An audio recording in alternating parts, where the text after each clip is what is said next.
Greetings and welcome to a special edition of ComSports.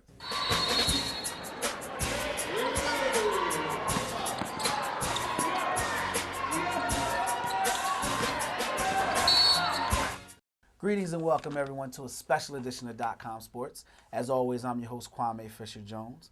Now joining me today for this journey of debate is my man from SportsTrapRadio, Brandon Pemberton. Yes, What's up, Brandon? Now, as you notice, it's just me and Brandon today. Normally we have a panel of 4, but today's a special show. In light of the NBA Finals, we are going to jump to a debate, basically, of the NBA players as we watch LeBron choke, rescue, and then choke again, and lose his spot in infamy and go from infamous to famous. We're going to discuss some of the NBA's greatest players position by position. In fact, we're going to go top 5 from position by position. And so I didn't want to bring a panel for that. I wanted to stick with one person who I could help educate and who could possibly show me something new. So, Brandon, we're going to start with the point guards. Okay. And we're going to go 5-1. So give me your 5th point guard. And I'm assuming we're going to have the number 1 be the same, but knowing you go a little eyeball. And then we'll go from there. We're going to also discuss some guys who didn't make the cut. Then we'll go position by position. Okay. So my 5th best point guard in NBA history, I'm going to go with Walt Frazier at number 5. Okay. I'm going to go Steve Nash at 5. Okay, well, we can start right there. Steve Nash isn't even on my list.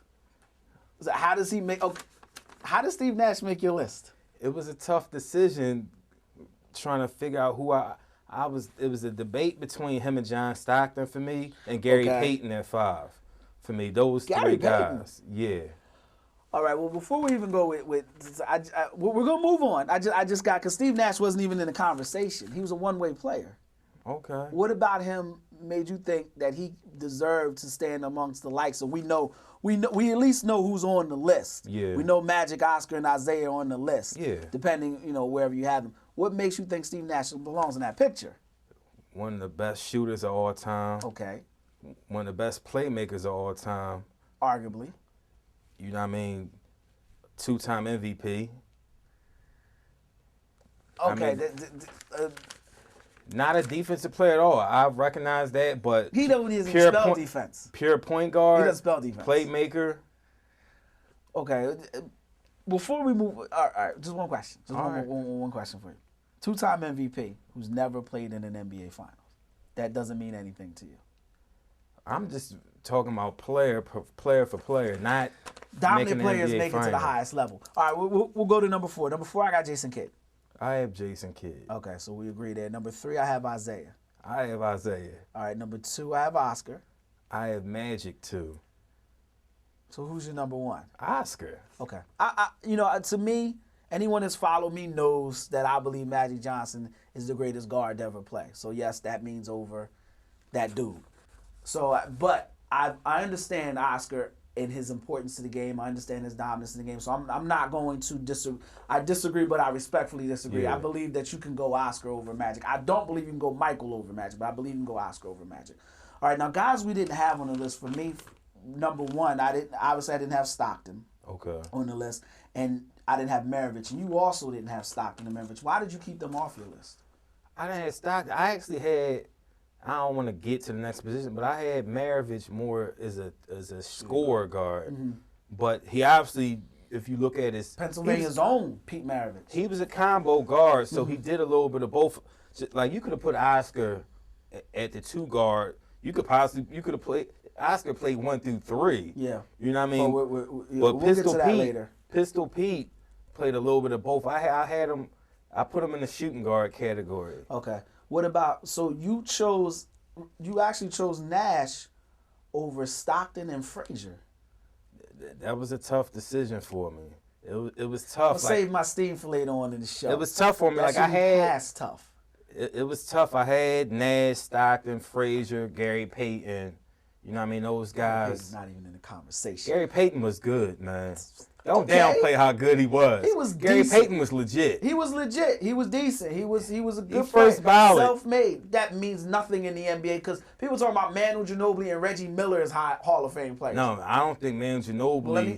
Well, let me apologize to Reggie Miller, Hall of Fame player. Well, salute to you. Go ahead. I hate when you made it. I'm gonna shut up and just tip my hat to you. Gary Payton was a great player, man.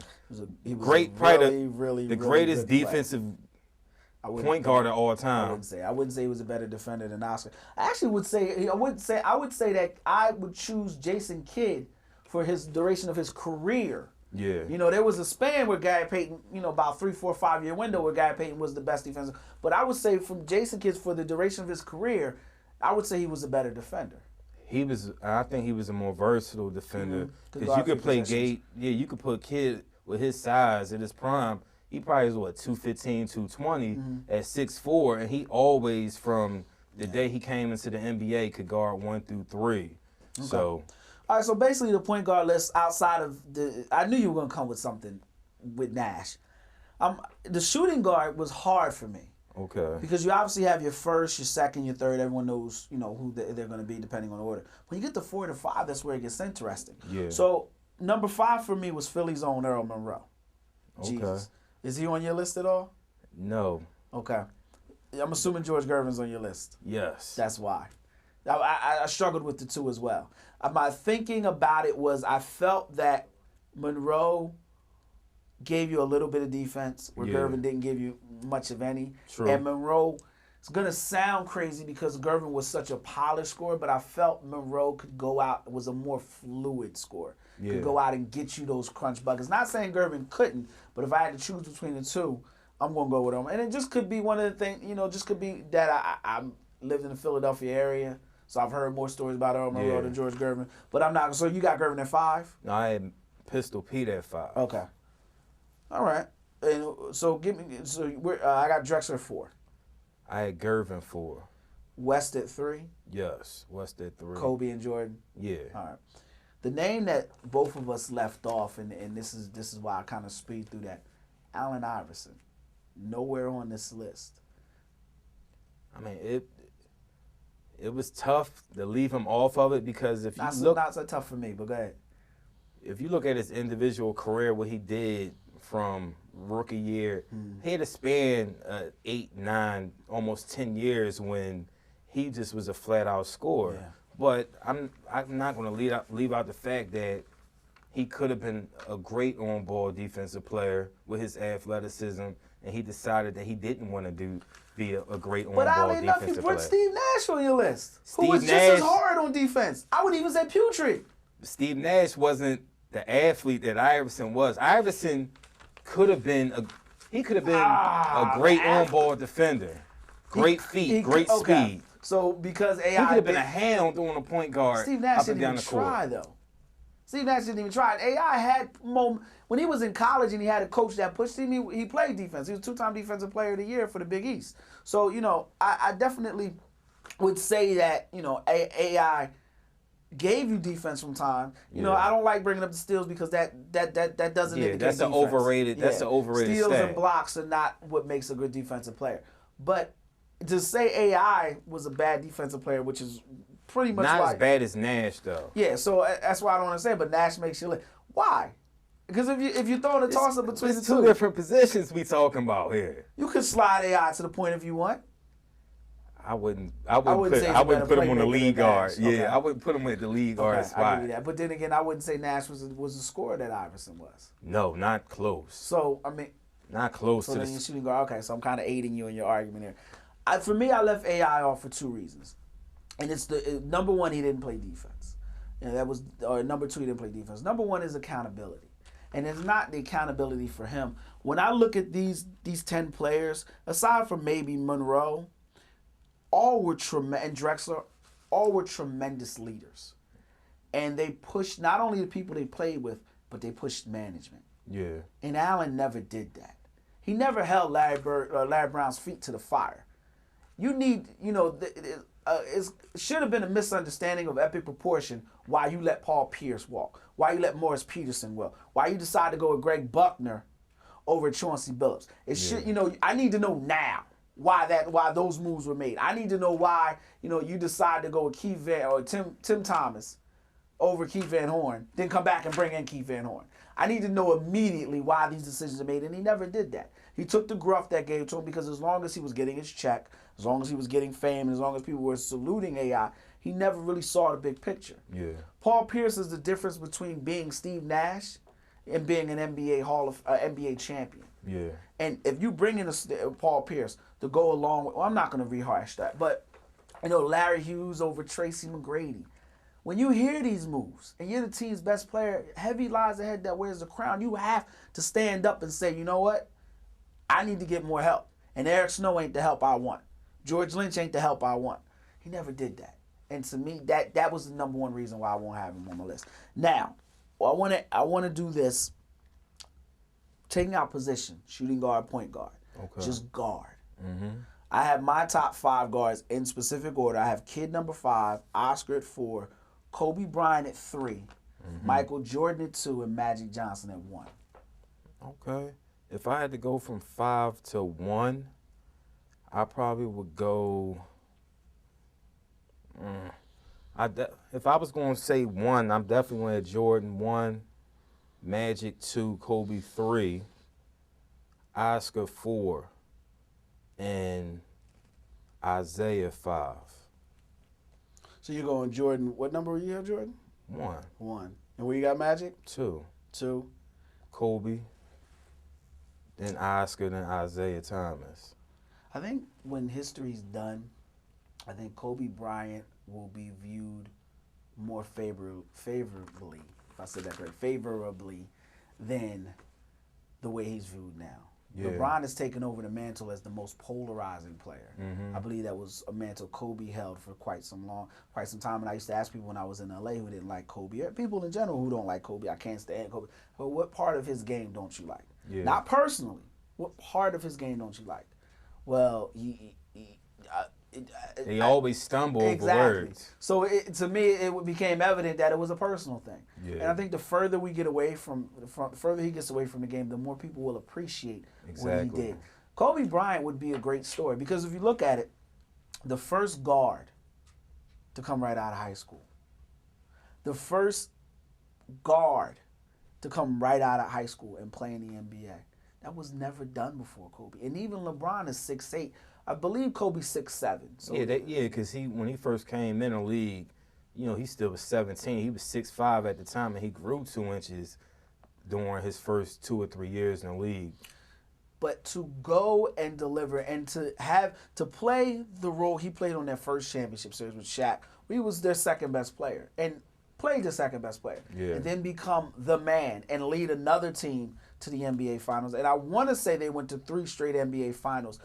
But I believe I'll be wrong because they lost to Boston the first year. Then they beat Orlando. And then they beat Boston again. So that was 3. I'm pretty sure it was 3 straight NBA Finals. I think when history's all said and done, nobody's ever. It's like blasphemy to say anybody's better than Michael Jordan. It's like for all the people who follow Michael Jordan, it's like telling a 3-year-old there's no Easter Bunny. Yeah. But he's up there. He's in the picture. He is. Michael. I'm going to say something that's going to piss a lot of people off, but I'm going to say it anyway. Michael couldn't do what Kobe did.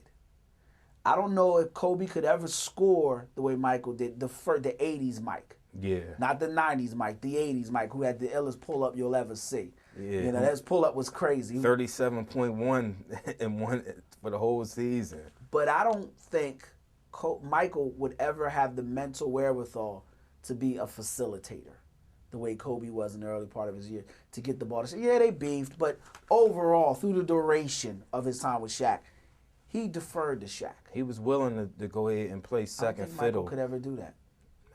Yeah, he never played with a guy that was good. That wasn't by accident. As good as Shaq. Let's hold that thought. We're going to come back. We're going to jump to the forwards. We might jump back on this mic conversation. We're going to jump back to the forwards. .comsports.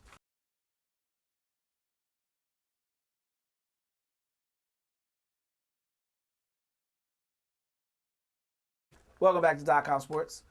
Your host Kwame Fisher-Jones, joined by SportsTrapRadio's on Brandon Pemberton. Now, before we went to break, we were discussing Michael Jordan, and I made a bold statement. And I can make that statement when it's me and you. If I'm in public, I won't make that statement for fear of being tarred and feathered. But at the end of the day, knowing Michael Jordan, remembering Michael Jordan's career, talking to basketball minds more enlightened than myself, off camera, that's the key.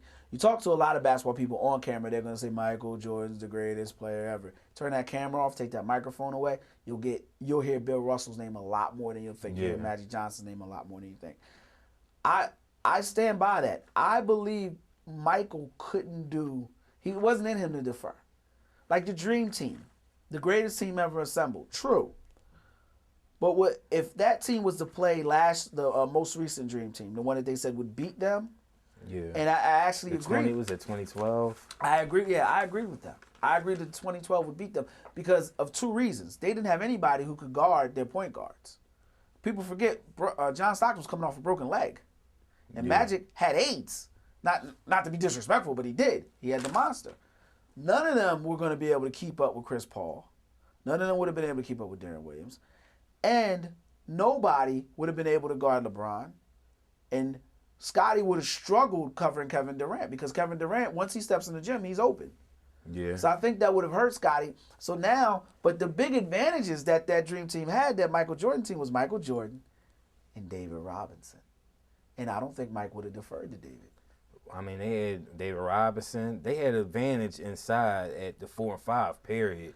I mean, Barkley and Karl Malone, and it didn't matter. Barkley scored over whoever. That's what made Barkley so great and so rare. It's never going to be another guy. And we're discussing the Dream Teams, most recent Dream Team and the 92 Dream Team. Go ahead.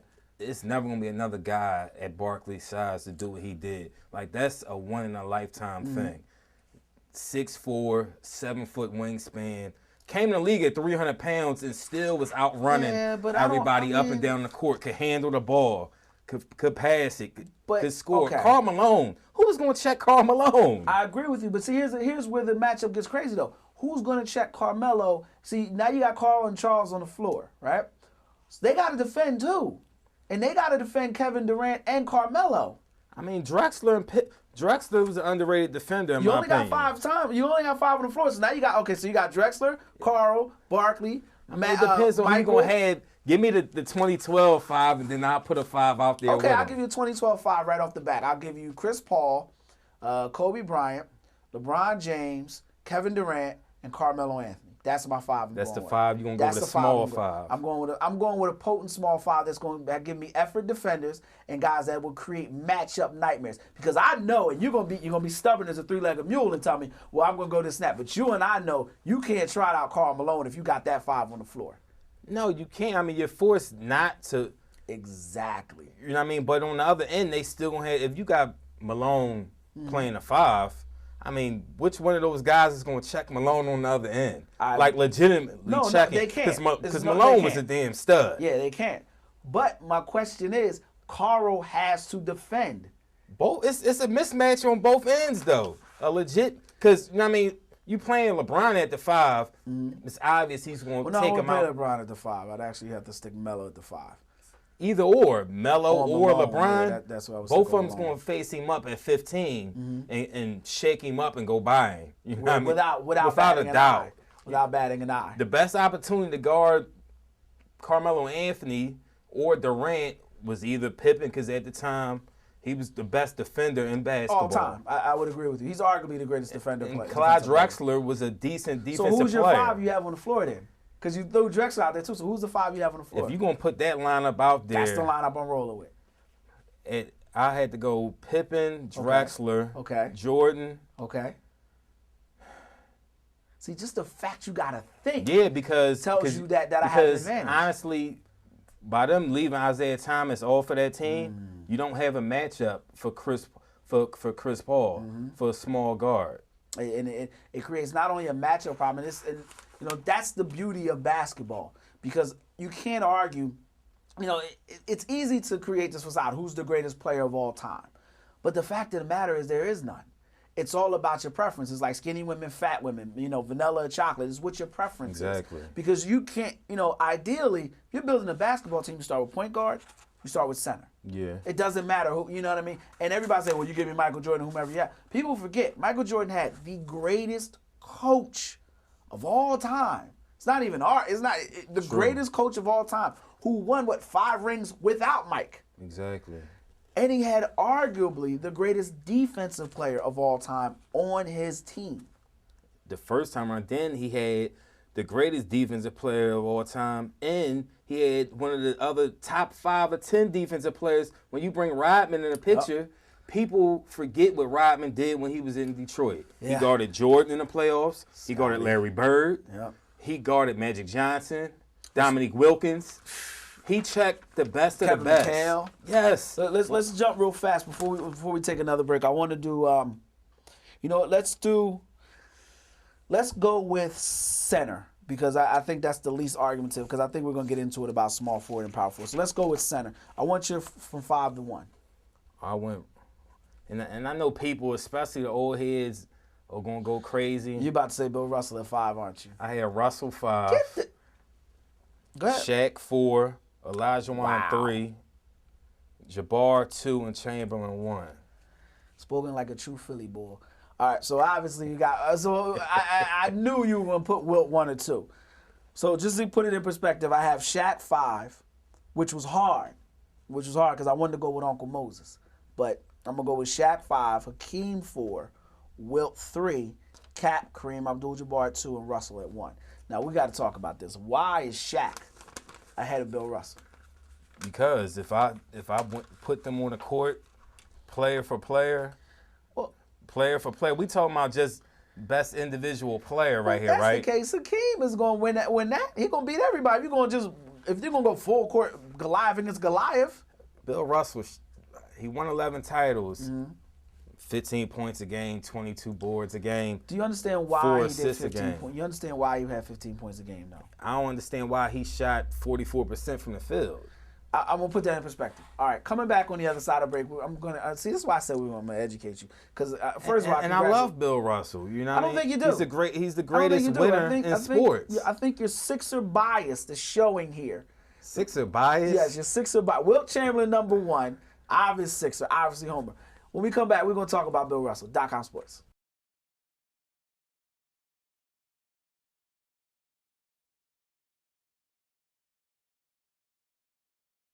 Welcome back to .comsports. Now, before we left, Brandon had his Philly pom-poms and T-shirts on. All right. Now, Bill Russell, you mentioned his 44%. And I don't deal in ifs when we talk about players. I don't think you win an argument with if. Mm-hmm. But you want to put things in perspective. Bill Russell shot 44%. Bob Cousy shot 36%.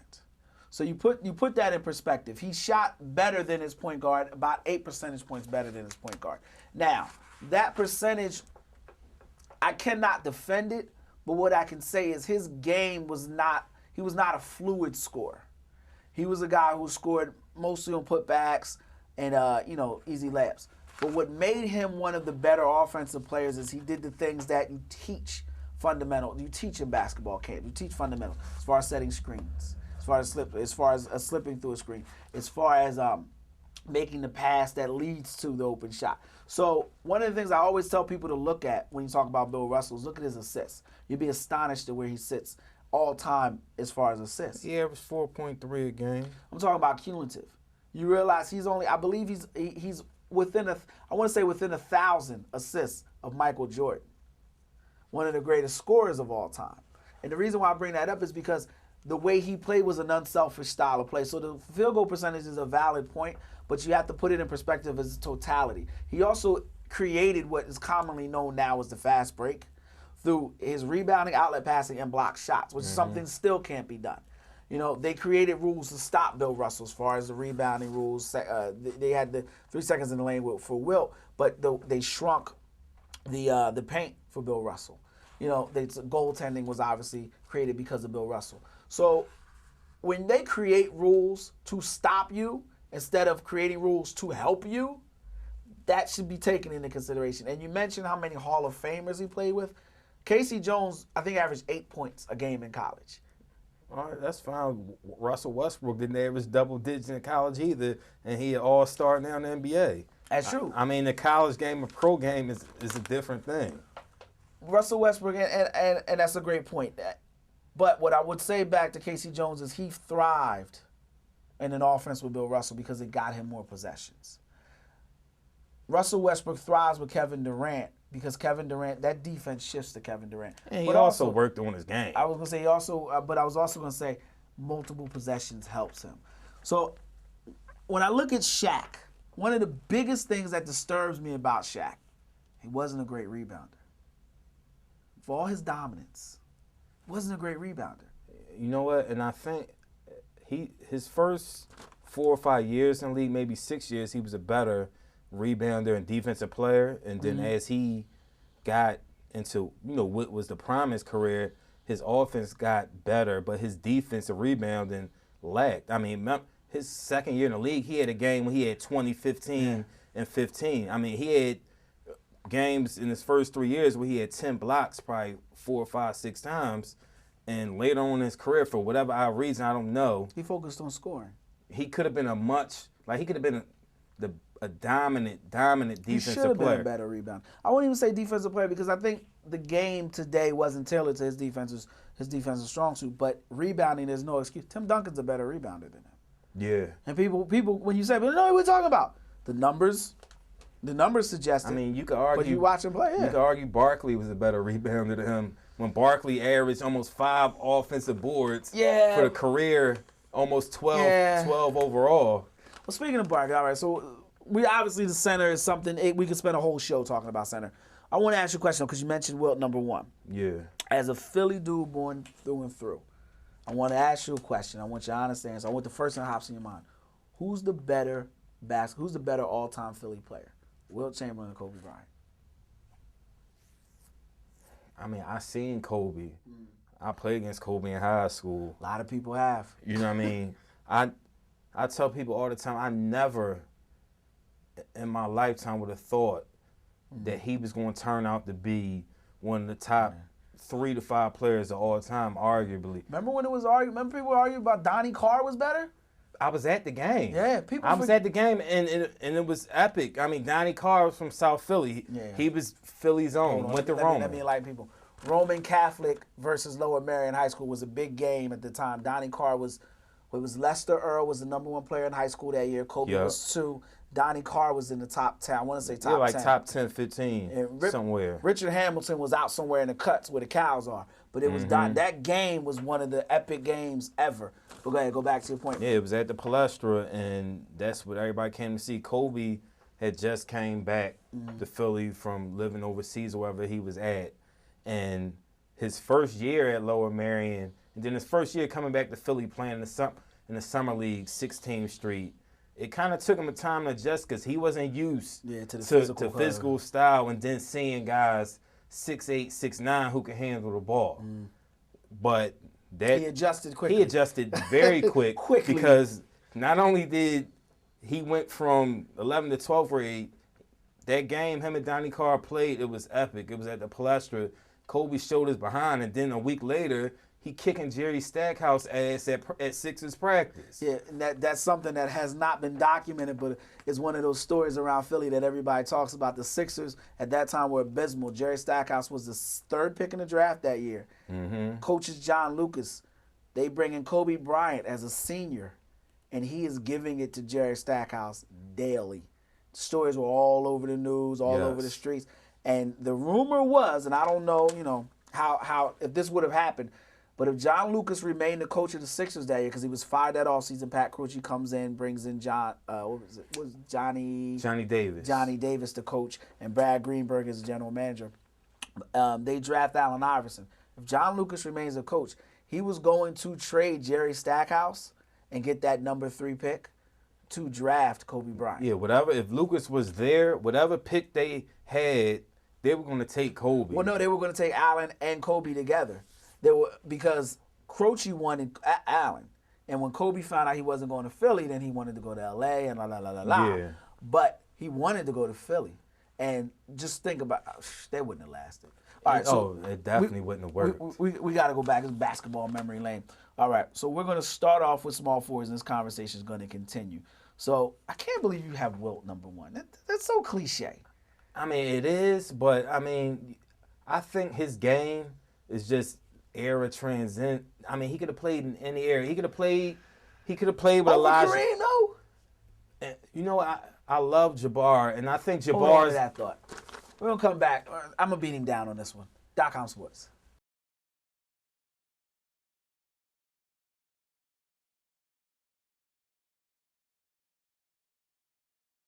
And welcome back to ComSports. Before we left, Wilt, for some reason, had climbed his way over a six-time champion? Yeah, six-time champion Kareem Abdul-Jabbar over one of the greatest phenoms in Hakeem Olajuwon. And you were explaining to me the reason why is because you know Wilt, you have banana pudding in his house with his mother. What exactly is your logic for having Wilt atop the center of Mount Rushmore? I mean, the guy was 50 and 25 for a season. And they were the worst defensive team in the league that year. A little known fact. This tells you how much of a dork I am.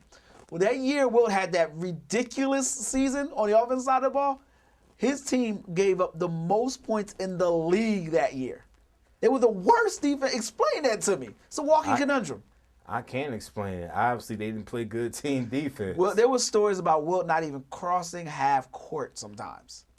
So, with that mindset, you have him over an 11-time champion. What's Shaq? 4-time champion? Hakeem, 2-time champion. And Kareem, probably can arguably be the greatest basketball player of all time. You have Wilt ahead of them. You have Wilt ahead of them. Yeah, I do. All right, so it's just I'm from Philly. This is basically what I'm from Philly because I got Jabbar too, and it was a tough decision for me to decide who was going to be one on this list. All right, so explain to me what your logic is for going to Wilt. Before you do that, let me ask you another question. Before you do that, describe if you have to build the perfect center. Give me 3 things your center must do. This is a trap question too. He got to rebound. Okay. He has to defend. Okay. And he has to be able to score and demand a double team on a consistent basis. Okay. So those are 3 things. Now you heard them, so we have them on record. Rebound, defend, and score over the double team. Now with a straight face, you're going to tell me Wilt defended better than Hakeem and Kareem Abdul-Jabbar.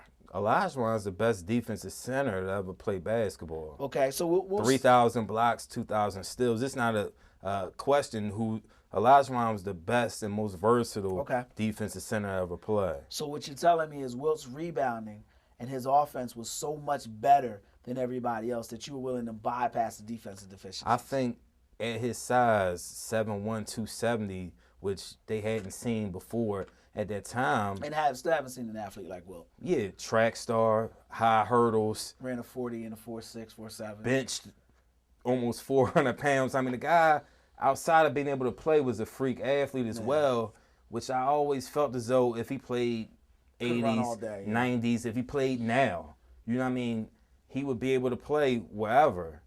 First, Russell is always going to be number 1 on my list because of the things that he played through. Yeah. People talk about flu games and sprained ankles and heavy hearts. Imagine playing with death threats. Imagine playing when people told you when you weren't allowed, when you had to sleep on the floor. People talk about people have bad nights of sleep, broke up on the wrong side of bed. This dude wasn't even allowed to sleep in beds half the time. So Russell will always be number 1. Kareem will always be number 2. I have Wilt at 3, and as I work on other projects, Wilt's name always comes up. But I struggle with his. It's like he had the natural ability. You know what I mean? And that I give more to the guy that mentally put it together than the guy that physically has it together. Because physically you can go out and do it in your sleep. Yeah. But do you have the linear testicular fortitude to do it when all the chips are down? And that's why Wilt doesn't cross that mantle to me. That's why I'm surprised you have been number 1. But then I look at your place of residence and it all makes sense. All right, so we're going to jump to small forward. Leave Philly out of it because, I know he didn't win a lot during that time, but then again, it was Russell, and it was 7 to 8 Hall of Famers. There's a reason why, though. Basketball in its core, when you look at John Wooden, people respect John Wooden and they'll respect me in a blue shirt. Let me say it. John Wooden has said on record that 3 things it takes to win a basketball is you have to rebound, you have to defend, and you have to move the ball. Yeah. That's what the Celtics did at a high level. That's not what Wilt did. That's why people said Michael Jordan would win when he first came into the league. Yeah. Because he didn't do those things. And they didn't win until obviously Collins was out the door, and then Phil Jackson came in with his offense in which motion was involved. That's why people hate LeBron, because that's what LeBron does. He plays winning basketball. That's why Magic won. That's why Russell and Magic won and Kareem won from day 1. They did those things. That's why it took Michael so long. Even Bird took took Michael so long to win, and the whole world has been kind of victimized by that they don't fully grasp that star basketball usually doesn't win. If it did, AI would have 13 championships. Carmelo would have won by now. Now, all right, speaking of Carmelo, let's go to small forwards. I'll let you go first for center, so I'm going to go with my 5. Before we do that, David Robinson on your center list. How close was he to making a cut? David Robinson, Pat Ewing. Ewing is Pat Ewing's I know, but propaganda. He was a good player though. He's all Pat Ewing did was sweat profusely. Bruh, Pat Ewing went from remember where he was at. Pat Ewing was a good player. I hated him because I hated the Knicks. Yeah, he was. But after like you said, after he retired and you look back at what he was, you had to respect his game. No, I did. He played with some offensively challenged teams and led them to high levels. I would agree with you. I thought David Robinson was ahead of his time. Yeah. Because he was 7'1", 235, cut like a bag of dope. Yeah. And he had a small forwards. He had the ability to run the court like a small forward. He had the jump shot to 15 feet. He could put it on the floor. Yeah. If he played today in the way the game's played now, it'll be 30 and 15. Besides the fact he was a great defensive player as well and a versatile defensive player. Larry Brown was the coach that started, or I'm going to use my big man to hedge on the pick and roll, and guess who he coached at that time? David Robinson. Well, truth be told, Larry Brown, he kind of started that. Bill Russell used to do that. But, I digress. David Robinson, for me, was close to making the cut. The thing that kept him off, one thing that Shaq had that David Robinson didn't have was that nasty streak. True. And that's because it was Shaq, Moses, David Robinson, and it's not what David Robinson, didn't have athletically. But one thing Shaq had, he could be big and nasty at times. Yeah, I mean he was a guy that he was freaky athletic, and he was strong, like naturally strong. Before didn't have to touch a weight or nothing, and he took full advantage of his size on every given night. It was like he was a nasty. Big nose tackle.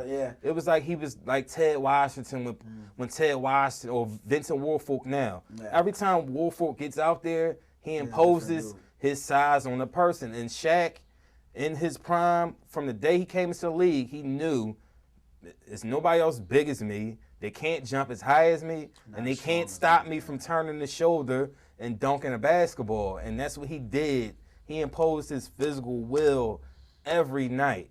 And that's what elevated him over Shaq. Let's move to the small forwards.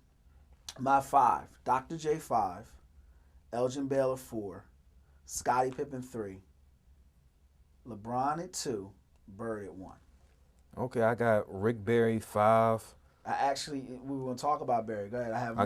I got Doc 4, Baylor 3, Bird 2, and LeBron 1. So you have Scottie Pippen at all on your list? I mean, it was a tough call for me because it was other guys who and they carried franchises. You know what I mean? Scottie Pippen played the 1 year without Jordan, and he finished third in MVP, averaged 20-something points. You know what I mean? But there's no way I could put him over Doc, who carried a franchise in the ABA, came to the Sixers. They obviously faltered that 1 year in the finals when they was up 3-1 because they put together a fantasy basketball team. Well, they weren't well coached. What coaching does is covers your mistakes. I put Scottie Pippen on the list simply because kind of the way it reasons using logic, you have Wilt number 1. Scottie Pippen to me, in my mind, is the singular greatest defensive player the game's ever seen, better than Russell. The thing Scottie Pippen was able to do defensively, and we argued about this, and I don't know if you ever got to go back and check the tape, but when the Bulls struggled defensively with a player, they put Scottie on him and never heard from him again. There was a time Scottie covered in the NBA Finals, and if you don't believe me, look it up, Richard Dumas, Dan Marley, and Charles Barkley in one series. Yeah, I remember. Covered Magic Johnson the full length of the court. Mark Jackson the full length of the court. Chased players off of screens. Locked up point guards, power forwards. Scottie Pippen was like I said, the greatest defensive player I think the game has ever. And it's crazy to think that he was such a great defensive player. Jordan was such a great effort defensive player. And they had one of the greatest defensive minds in Tex Winters. And it's kind of like Jordan was set up. There was no way to fail. If you came out and played, you were going to win. Yeah. So to me, I put Scottie Pippen ahead of Dr. J and Elgin Baylor. Not only that, Scottie Pippen had a bit of a, he I don't say he was soft, because I think that's a personal attack, but he got harder when he was pushed. After Dennis Rodman pushed him under the podium and kicked him in his mouth, and took his socks, Scottie Pippen then stood up and said, all right, enough's enough. He sat out the one game because I had a headache. But he played hard from that point forward. And I would say he's a warrior. So I'm gonna go with Scottie there. Rick Barry's an interesting choice because a lot of people don't know about Rick Barry. They don't know about how great of a basketball mind he was. They know the funky underhand shot, but they don't know how great of a scorer he was. And the Golden State athlete too. Golden State Warriors ain't won since he left. Exactly. They haven't been in the NBA final. They haven't been doing conference finals since he left, I believe. They haven't been in conference finals or an NBA finals since he left. 3 sons in the NBA, so obviously the pedigree is strong. Rick Barry for me would definitely was tough to leave off, but he wasn't better. He wasn't better than Doc. He wasn't better than Baylor to me. So that that left Pippen, but I had Pippen in 3 because I believe Scottie Pippen. And one of the other parts of Scottie Pippen's game that people forget is he was a hell of a passer. Yeah, it's a reason why he was a point forward. Yeah. And there's a reason why they didn't let Mike bring up the ball, but I digress. Who did you have number 1 again? LeBron. Over Larry Bird. I know Bird got the titles, but LeBron James, Larry Bird, is nothing he would be able to do physically with LeBron James. LeBron James, you look at his game, attribute to attribute, and Larry Bird, regardless of athleticism, was just as good passing the ball, rebounding the ball, I think he was a better shooting. passer, and he was a much better shooter. Oh, obviously better shooter, but the passing, it's a close argument because people always say LeBron, you're right. Bird, Magic, as far as just vision and seeing the pass before, like just seeing stuff ahead of time. Those are arguable attributes between those 3 as far as passers. LeBron James passes the ball better than the majority of guards. Yeah, LeBron's one. Bird was. It's tough to say. It's like arguing a Ferrari and a Lamborghini, but ideally the Ferrari is faster. All right, we're gonna take a quick break because I need a moment to think. And when I'm gonna really think about this Bird and LeBron because you got me thinking.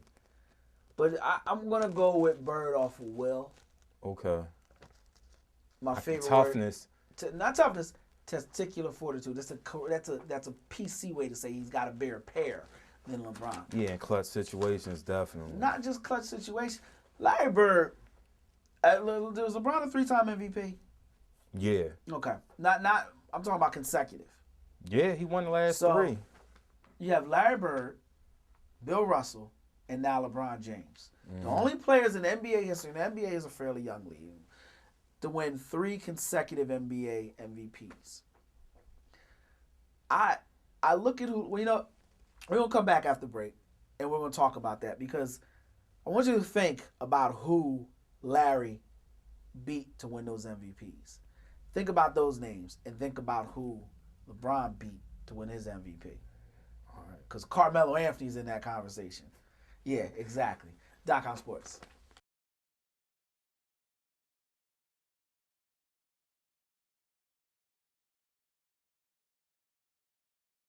Welcome back to ComSports. During the break we were talking about the lack of respect for the 80s. And by the look in your eyes, it just hits you who Larry Bird beat to win those 3 straight MVPs. You're talking about Isaiah, who's on our list. Magic, who's on our list. Mark Aguirre, who you guys should look up. Kevin McHale. Jabbar. Dr. J. Moses Malone. Barkley was just getting into his prime. In the 80s, 80s basketball was great. Yeah. I mean, it was great. Dominique Wilkins was scoring. Dominique Wilkins. Dominique was scoring 27. We didn't even talk about Dominique on the small forwards list. And one of the most potent scorers in the game, I would say a guy who resembles Carmelo more than anybody I could ever imagine. I say it all the time. Carmelo is this era's Dominique Wilkins. We can talk about Kevin Durant. But, you talk about Carmelo, Kevin Durant, obviously. Those are who LeBron beat out. And I think with Kevin Durant's years, I'm so impressed with him. Because when he first came out, one of the things that I felt like he was anointed. And I hate when players are anointed. Yeah. You know what I mean? I love that Bill Parcells quote, let's put the anointing oil away for a little bit, people. Kevin Durant's become one of the best small forward, one of the best rebounding small forwards in the game. Yeah. I'm impressed by that. He is still horrible on defense. People raise their hand like, I got Kevin on me. Swing the ball, like they isolate on Kevin Durant on purpose.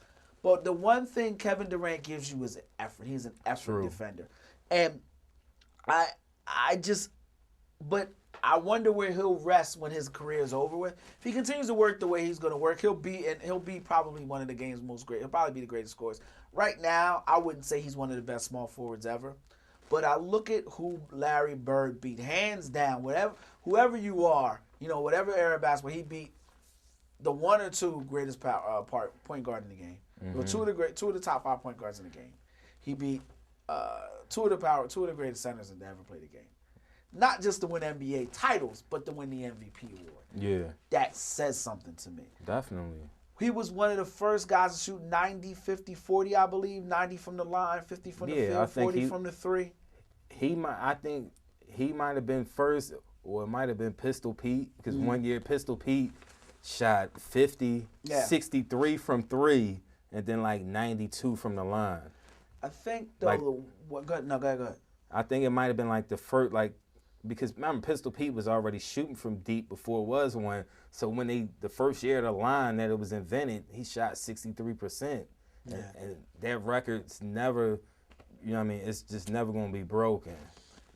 That's why I have him over LeBron. That and the fact that in an NBA Finals series, Larry Bird averaged more rebounds than Hakeem Olajuwon. And Ralph Sampson was on the same team. That, to me, is all it needs. To me, is all it needs. Because I look at LeBron, he's getting out rebounded like Kawhi Leonard, which should never happen. That should never happen. And I don't want to get on a high horse, but at some point, and I love LeBron. I love LeBron. I'm a LeBron dude. You cannot explain to me why Kawhi Leonard is out rebounding you. It's unacceptable. I don't care who he's covering. I don't care who he's defending. They can't win if he doesn't rebound. What do you have, 11 last night? Yeah. Game 6? Triple-double, yeah. Again, triple. All right, going back to the topic at hand. Bring it down. Got a little Stephen A. Smith on a little bit. Larry Bird, to me, is I'll say he's better than LeBron.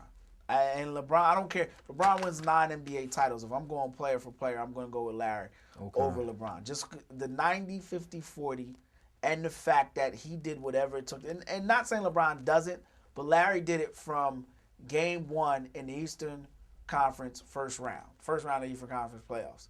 LeBron didn't. LeBron was disappearing for 3 quarters, came back in the 4th quarter, had lights out, then fumbled the game away. And that's a legit thing because Bird never, it never was a time when he wasn't turned up and playing hard. Like, oh no, it wasn't. Oh, Larry Bird took this quarter off. Never. You never heard anybody ever say, oh, Larry Bird took a quarter off. Besides the fact, he said it, he's like, I felt insulted when you said you was going to put a white guy on me. Like, are you serious? Larry Bird got in fights. LeBron flops when he got pushed by Nazir Muhammad. Larry Bird got jumped by Moses Malone and Dr. J. Barkley put Bird in the 4 Nelson, and Doc just went to work. Yep, Moses had him in the headlock, and Doc just, at the end of the day, Larry Bird, people hated Larry Bird so much, and they still respect him. Tough customer, man. Yeah, I got Larry Bird one. That's a legit argument. Yeah. You know what I mean? I'm sitting here looking like, in my mind, I'm like, I might have to make that switch. All right, so let's go power forward, and I know it's gonna get ugly, so I'm gonna let you go first, cause I know you're not gonna have my 5, and I know you're not gonna have them in order. I got 5. I got Dirk. 4. Stop. Hold up. What is with you and the foreign players, man? Dirk Nowitzki put himself in that category once he carried his team to the finals. You know what I mean? Great scorer. Went from just a spot-up three-point shooter to a post-up player. Give me something else. Went from being a 7-rebound-a-game guy to a double-digit rebound game guy. Put forth some effort on the defensive end late in his career. I mean, at one point when they lost in the first round to Golden State, I flat out killed the guy. He's a loser, a fraud. When they went up 3-1 on Miami and lost 3 straight, loser, bum, fraud. But when he came back, and won that series, carried them, LeBron killed everybody. I had to put him there. I'm going to disrespectfully disagree here. There's no way in hell, no way, shape, or form Dirk Nowitzki belongs on this list. Dirk Nowitzki plays one half of the floor. He's one of the most potent jump shooters we'll ever see. Give you that. He has one of the most potent moves, patented moves that we're ever going to see. The next time Dirk Nowitzki gets 10 assists will be the first time. True. The first time. That will be the first time. This dude's been in the league 15 years now. True. A guy the Sixers passed on. I mean, there was another guy in the Larry Hughes draft nobody talks about. Passed on Vince Carter because the trade was available. Passed on Dirk Nowitzki too. But I need to know how you have Dirk Nowitzki in your you finish your list. This is getting good. Dirk 5, Kevin Garnett 4. Okay, we agree there. Actually, we both have Garnett at 4. Karl Malone 3. Okay. Charles Barkley 2 and Duncan 1. So you have Dirk Nowitzki. So you defense. So you're not a defense dude. So let's see. Wilt number 1. Steve Nash on your list. So you got Barkley. I am a big defensive guy. All players of all time on your list. I'm a big defensive guy. But says otherwise. Look, Dirk Nowitzki was a stud. You can't even say with a straight face. He was a stud, though. Dudes belonged on this. All right, let me give you my 5. Let me hear yours because I mean, it's easy to forget some players when you're making the list. So I need to hear your 5 and see what you got on there. Nah. Chuck Wagon, Charles Barkley, who sits on TV and talks about people not playing defense, talks about what it takes to win an NBA title, and has as many NBA rings as me, is not on this list. Man. Bob Pettit, number 5. Kevin Garnett, number 4. Kevin McHale, number 3. Karl Malone, and as much as I don't want to put Karl Malone unless I had to, Karl Malone, number 2, and Tim Duncan, number 1. And guys that I wanted to ask you about, Dirk Nowitzki isn't even on it, but I wanted to ask you about Dennis Rodman, Charles Barkley, and Elvin Hayes. Elvin Hayes was a stud. So Tex Winter, dude. A lot of people don't know. Hey, Coach Tex Winter, I'm like a fossil of useless NBA. Now, if I could remember a birthday or anniversaries, I'd be useful to somebody. Tex Winter coached Elvin Hayes, and they got into it. That's how Elvin Hayes. I want to say that's how Elvin Hayes went from Houston to Washington. Okay. But going back to that, we're not just going to sidestep Charles Barkley and Dirk Nowitzki. Bob Pettit was good, too. Yeah, but we're not just going to walk over, act like you didn't have Charles Barkley and Dirk Nowitzki in time. You realize they couldn't stop a runny nose with a tissue? Karl Malone played no defense. Karl Malone was a good defensive player. He stunk on defense. He was a fraud on defense. He had a horrible basketball IQ. I'll give you that. But he was a decent defensive player. He wasn't Barkley bad. Charles Barkley, who got more? Charles Barkley did more on the basketball court than Karl Malone. Talking defense. I'm talking about overall basketball player. I would say Barkley was a better offensive talent, definitely. Karl Malone couldn't handle the ball like that. He couldn't pass it like that. And he didn't have the vision, didn't have the IQ, didn't have the fluidness. I would give you that. But one thing, Charles Barkley was a better rebounder. Yeah. Charles Barkley. The only thing Karl Malone you could say he might have did better was play a little bit of defense better. Barkley, which was misconstrued by him getting beat off the dribble, and the referees just allowing him to rake the man across the hands. Yeah. And he never got called for the foul on it. I would say that Karl Malone, overall, though, he had a better career because he made himself a better player. He was a better shooter. I would say probably 12 years on, he was a better shooter than Barkley. I wouldn't even go the year after Barkley won the MVP. I would say from that point on, Karl Malone was the better offensive player. But here's where the defense thing really irks me. Charles Barkley was probably the worst defensive player of his era. I won't say of the stars. And I'm going to give you a play. We got to take a break. But let me give you a play and let this fester in your mind for a second. You really went Philly hard, by the way. No, Charles Barkley, it's no way you're going to disrespect Chuck Wagon on the show. All right, well, yeah, no, I'm not gonna, I'm going to tell. I'm just gonna follow me, gather around my fire. I'm gonna give you a story. It's Game 6 of the NBA Finals. Oh, I know. He gambled and they ended up losing. He didn't just gamble. It was the word. I cried that night. After a timeout, they drew up a defensive assignment. Charles said, "Defense be damned." It's in the dictionary. Defense be damned. I'm gonna do what I do. Not only did he gamble, who did he gamble on? Come on, you know you want to say it. Scottie Pippen, who we just said was one of the best passers in the game. Gambles on Scottie Pippen, who finds Horace Grant, who then finds Paxson. Game over. That's Charles Barkley's career in a nutshell. Oh, I remember. I watched this was after a timeout, though. It was after it's like talking to a 5-year-old. What did we just talk about? What did we just talk? A 5-year-old will repeat it. Pick up my toys. And what will a 5-year-old do? Step over his toys and go get water ice. You just told everybody, stay in front of your man. Don't leave Paxson. Say it with me, Huddle. Everybody hand in. Don't leave Paxson. What does your man do? Gambles. Cost Phoenix the title. Oh, I remember. I watched it in the basement. Your man. Number 3 on your list, Charles Barkley. 2. No. Are you ready to remove that name? Or you gonna say you're gonna be real stubborn on this? No, Chuck, stay there. Dennis Rodman. Did you think about having him at all in your top 5? Yeah, because I thought best rebounder, one of the most versatile defensive players at the forward spot, could guard 3, 4, guarded 5. You know what I mean? A lot of people felt as though he shouldn't have been a Hall of Famer. Oh, he couldn't score. Look, it's the man, wedding dress thing, yeah. I don't pay attention to all that. All I pay attention to is what he did on the basketball court and how he impacted championship basketball teams. No one played harder. Every night, regardless of what his hair looked like, regardless if he was with Carmen Electra, Madonna, whatever he did when he was out. Calvin Electra. Yeah, I mean, Maddie Donna. Whatever he was doing off the court, when that ball went up in the air, Dennis Rodman was a flat-out stud, man. Flat-out stud. And one thing that I'll never, ever, that you can never take away from Dennis Rodman is he was a champion. He was a self-made man, and you can never just disrespect a self-made man. From Trenton, Jersey, stand up. You know, a guy that comes from nowhere. Was a southeastern Oklahoma. Yeah, I was gonna say southwest. Southeastern Oklahoma. And comes to a Pistons team, and they didn't really play him a lot. Their first championship run, it was the second one, and then as they were trying to get going, you know, Dennis Rodman had a knack for making those plays. So I thought about having him on there, but the offensive deficiencies and obviously the fact that, you know, he couldn't. Like John Chaney had one of the greatest coaches of all time. After this, we're going to take a break. He said about, I think it was William Cunningham, he said he couldn't score in the gym by himself if you gave him 100 times. You know, that was Dennis Rodman to me. You know what I mean? That and the fact that he would do stuff like grab guys' jocks or pull their toes at the foul line, like put a finger in your ear, like stuff like that. As if Dennis is getting in your head. No, that's just unnecessary. No, that's just so we'll take a break. We come back. We're going to rank our forwards, regardless of position, top to 5. And then it's really going to get interesting because I got a feeling someone's going to build the basketball team with Wilt and Barkley and Nowitzki all in one. And Nash at point.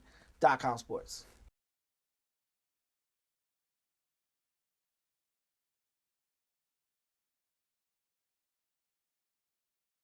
Welcome back to .comsports. Now, for the sake of time, we are going to bypass the forward position. Okay. Phil Jackson was asked a controversial question. Well, it didn't start out controversial. If he was building a team, who would be his first selection? His answer was Bill Russell. I stood up and took a bow when he said Bill Russell because I've been a long-time advocate that Bill Russell would be who you start with. People were shocked that he didn't choose Michael Jordan. Mm-hmm. So I asked you, Mr. Brandon Pemberton of SportsTrapRadio, if you're building a team and you can have any player in their prime, who is your first selection? Jabbar. Ooh. What would Jabbar? Yes, sir. So he went with a center. I go with a center. Sticks to the old adage that if you want to win in the NBA, you have to start big. Point guard or center. So that wraps up the special edition of .comsports. Make sure you go to the website .comsportstv.com and check out any parts of this episode that you missed. And then catch us next week. As always, for Brandon Pemberton, I'm Kwame Fisher-Jones. We appreciate your time here. Be easy. So let me hear you say yeah. Yeah.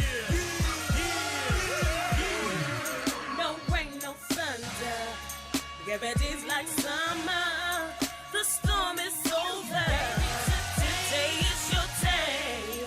No pain, no problems. Another day's been offered. Don't have to worry about a thing. Today is your day. Yeah, out of the bed, get the stretching and yawning. Down on my knees, give thanks for the morning. A new day, yesterday, stresses are gonna. I ain't got to deal with drama no longer.